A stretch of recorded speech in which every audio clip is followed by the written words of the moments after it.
মেয়েরা যখন তাদের বেস্টিকে কোনো কিছু গিফট করে। এই নাগিনী, আরে যোগিনী তুই? এই নে ধর, লন্ডন থেকে ফিরতে তোর জন্য এই গিফটটা এনেছি।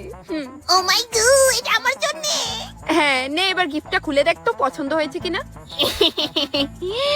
ওয়াও যোগিনী, নেকলেসটা খুবই সুন্দর রে, খুবই ভালো লেগেছে, সত্যি দারুণ। আচ্ছা যোগিনী, এটা খুবই এক্সপেন্সিভ তাই না রে? আরে না, মোটেও না, মাত্র 18 কোটি টাকা দিয়ে এটা পারচেজ করেছি। ওয়াও বেস্টি। ইস, দিন নাই দুপুর নাই, দূর কি তাকে রেছস। ও সরি, আসলে আমি কালকে মেলাত গেছিলাম তো, তোর লেগে একটা পুতুল কিনে আনছিলাম বা সিডি দিতে আসলাম।